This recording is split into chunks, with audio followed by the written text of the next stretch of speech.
আসসালামু আলাইকুম everyone, welcome back to my YouTube channel. করলা যে নাও পছন্দ করে তাকে এভাবে রান্না করে দেবেন, তাহলে দেখবেন ছিটেপুটে সব খেয়ে ফেলেছে।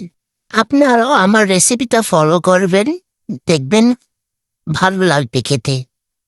যারা না খায় তারাও ছিটেপুটে খাবে।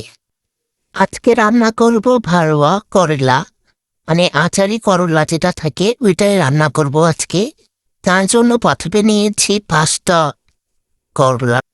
এখন এটাকে ভালোভাবে ধুয়ে পরিষ্কার করে নিব। এখন মাঝখান থেকে মাছ বরাবর কেটে নিচ্ছি। সবগুলা একইভাবে কেটে নেব। এই তো সবগুলো কাটা শেষ। এখন এখন একটা কড়াইয়ে পানি নিয়ে নেব। এর ভিতরে ঢেলে দেব ওই করলাগুলা, দিয়ে ঢাকনা দিয়ে ঢেকে সিদ্ধ হতে বসাই। এখন করলাটা সিদ্ধ হয়ে গিয়েছে। এখন আমরা পেঁয়াজ, মরিচ এবং টমেটো কেটে নেব। আমাদের যা যা লাগবে আচারি করলা বানাতে, তার প্রথমে একটা চামচ নিয়ে নেব।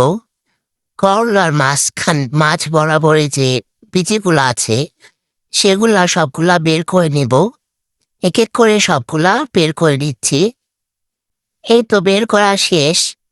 এখন চলে যাব রান্নায়।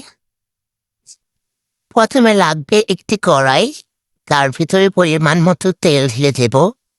তারপরে কেটে রাখা পেঁয়াজ, মরিচ এগুলা ঢেলে দেব কড়াইয়ে। তারপরে একটু নাড়াচাড়া করে ভাজা করে নেব। ভাজা ভাজা হয়ে গেলে দিয়ে দিয়েছি আদা রসুন বাটা। এরপরে দিয়েছি আচার। আপনাদের কাছে যে কোনো আচার থাকবে সেগুলো দিয়ে দিবেন।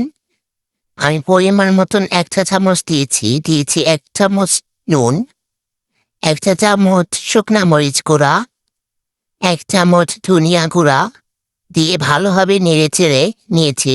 সবশেষে একটু টমেটো দিয়েছিলাম। এরপরে সিদ্ধ করা করলাগুলার ভিতরে ওই মশলাগুলা ভরে দিচ্ছি। সবগুলার ভিতরে এক এক করে ভরে দেব।